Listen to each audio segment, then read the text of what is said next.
Hey Elfie.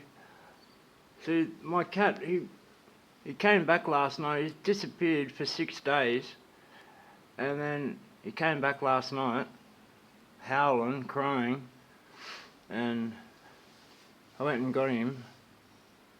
He ate like 2 bowls of food, and now I sort of understand how cats can become strays. They just, I don't know, they lose their way. He knows where the house is, so I don't understand where he's been for the last 6 days, but yeah, obviously never judge, but yeah, he's back now. Aren't you?